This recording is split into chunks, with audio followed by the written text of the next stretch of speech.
సర్వాంతర్యామి దేవుడు సకలము నొసగిన నాథుడు. ఈ సమయంలో మీకు అందరికి కూడా వందనాలు. దేవుని వాక్యంలో నుండి ప్రసంగి 12వ అధ్యాయము ఉందా?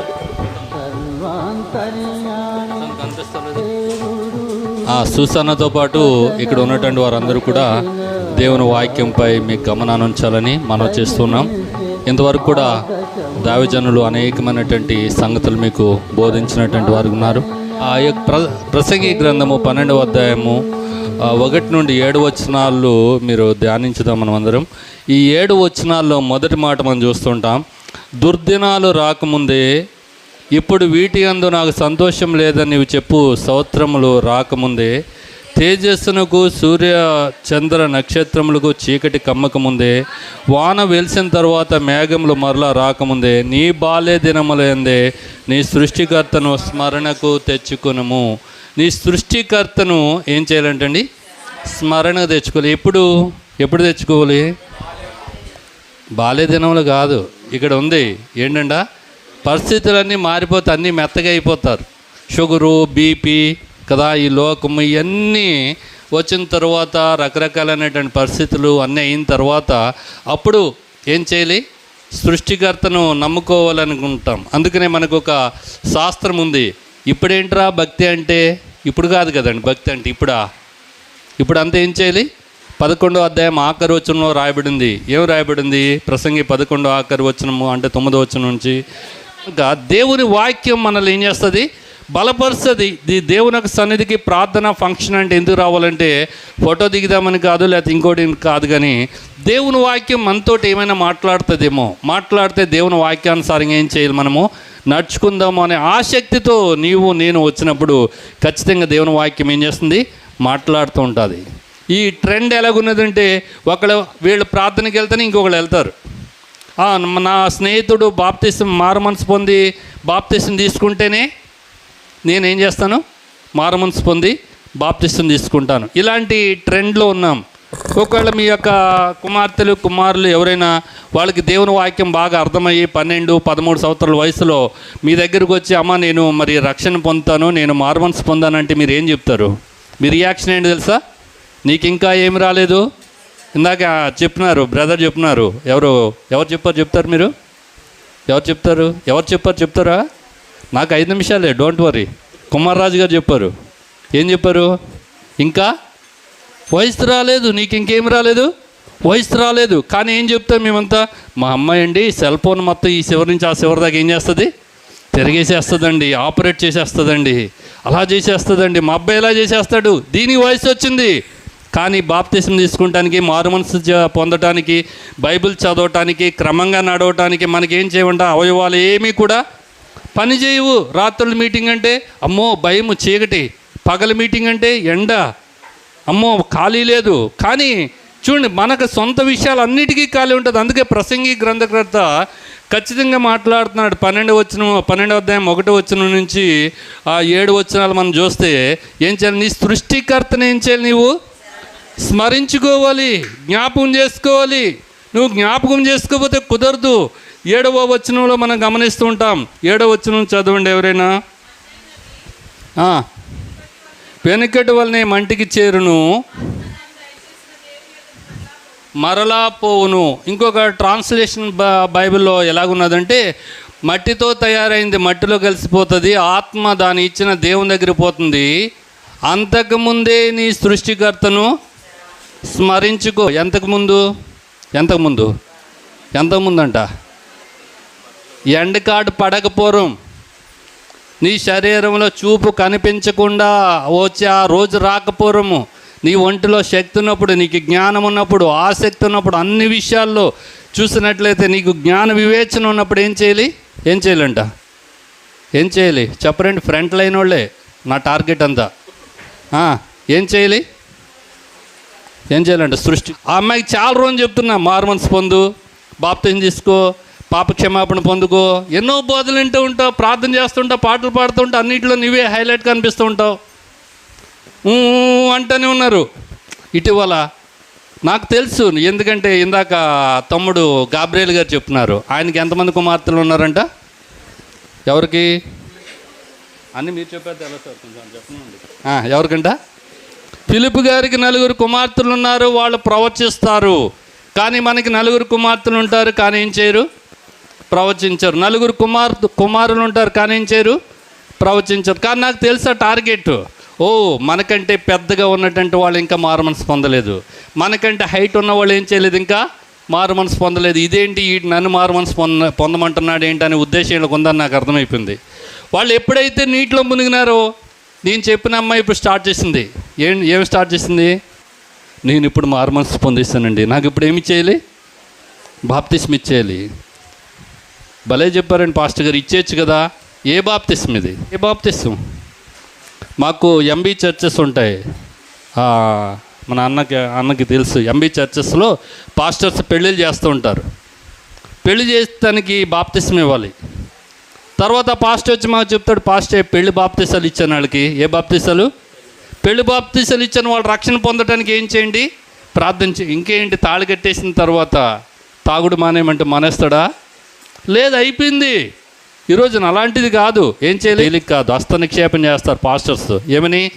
ప్రభువా, ఈ అమ్మాయి చెప్పేది నిజమే, ఈయన చెప్పేది నిజమే, కనుక నిజంగా మారు మనసు పొందానంటుంది, నాకు కూడా తెలుసు మారు మనసు పొందినట్టు, క్షమించు ప్రభు అని హస్త నిక్షేపం చేస్తే ఏంటంటే ఆ పాపం ఎవరంటించుకుంటున్నారు? భలే తెలిసిపోయింది నీకు. సేవకుడి నెత్తి మీద భస్మాసుర హస్తం అనమాట అండి వీళ్ళందరూ. అందుకు అలాగే ఉండుకోండి. బైబిల్ చెప్తుంది, సృష్టికర్తను ఏం చేయాలి? స్మరించుకోండి. ఎవరు స్మరించుకోవాలి? మీరు చెప్పండి. ఇందాక పాస్టర్స్ అందరు చెప్పినారు, మరి మీకు ఉందా లేదా? దిల్ ఉందా? పాపాలు ఒప్పుకోండి, మారు మనసు పొందడానికి అయిపోయినావు కదా. అందరం మనమంతా పెద్దవాళ్ళం అయిపోయినాం. కానీ ఏ విషయంలో? మన తల్లిదండ్రులు మనల్ని పెద్దవాళ్ళు చేస్తారు, కానీ గొప్పవారిని చేయలేరు. కానీ గొప్పవారిని చేసేవాళ్ళు ఎవరంటే దేవాది దేవుడు. కనుక దేవునికి లోబడి ఉండండి. ఎందుకంటే బైబిల్ చెప్తుంది ఇక్కడ ఒక్క విషయం పెద్దవాళ్ళు కూడా గమనించాలి. ప్రతి ఒక్కరు కూడా ఒక్క విషయాన్ని మీ ముందు తీసుకొచ్చి నేను ముగిస్తాను. 6వ వచనం చదవండి అందరూ. 6వ వచనం 12:6 నుండి గట్టిగా. బైబిల్ ఎంతమంది ఇచ్చారండి? అవుట్ ఆఫ్ వాళ్ళు బైబిల్ ఎంతమంది ఇచ్చారు? బయట నుంచి వచ్చిన వాళ్ళు, తేనోళ్ళు బయట నుంచి వచ్చారు కదండి. రామా క్యాంపు, రావుడుకుందా, ఆ ఏరియాల నుంచి వచ్చారు కదా. ఒక నిమిషం అండి, అధ్యక్షులు గారు బయటకు వెళ్ళారా? వెరీ గుడ్, సేవ్ అయ్యాను. కాదండి, బైబిల్స్ అసలు ఎంతమంది తెచ్చుకున్నారు? చర్చికి వెళ్తూ బైబిల్ తేనోళ్ళు ఎంతమంది? కానీ గిఫ్ట్ మాత్రం మర్చిపోము.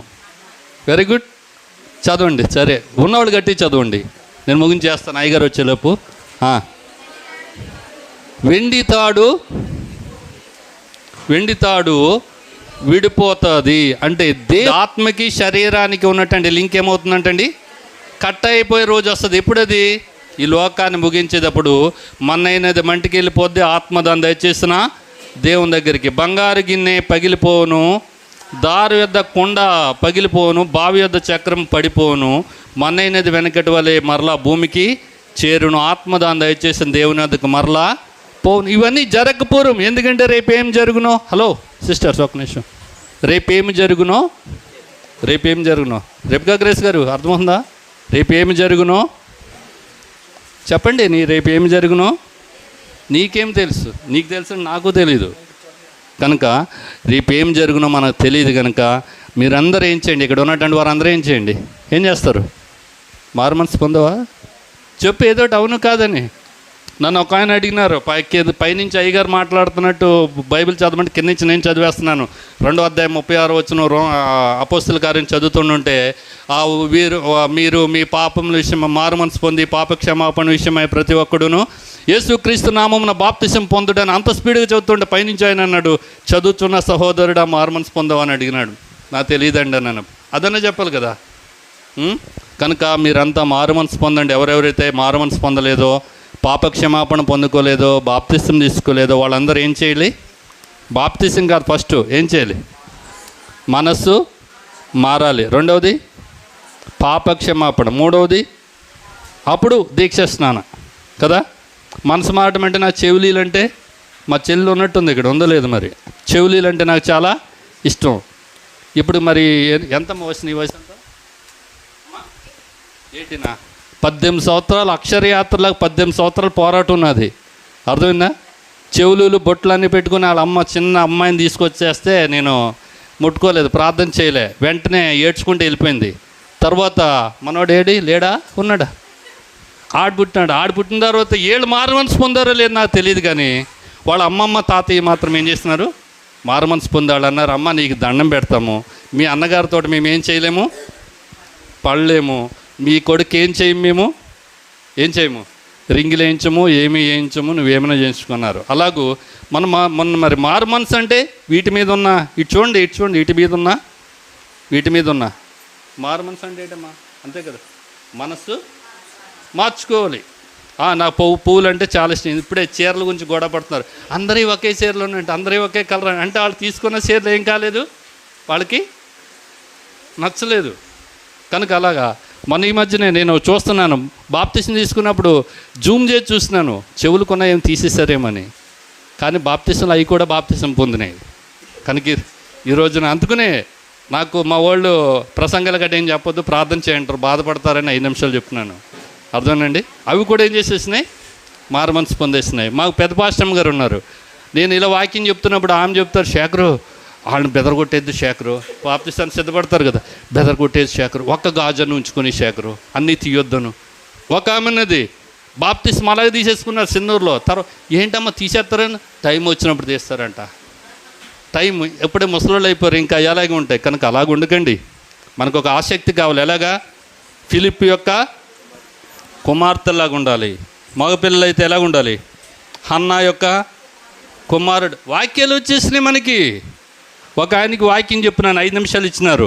వాక్యం ఏంటంటే, పట్టణమును స్వాధీనం చేసుకునే వానికంటే తన మనసును స్వాధీనం చేసుకున్నవాడు గొప్పవాడు అని చెప్పినాను. 5 నిమిషాలు గ్రీటింగ్ ఇచ్చారు ఆ రోజు నాకు. నా సంఘంలోనే నాకు 5 నిమిషాలు ఇచ్చినప్పుడు నేను చెప్పున్నాను, కంగారు పడకండి 5 నిమిషాలే లేని.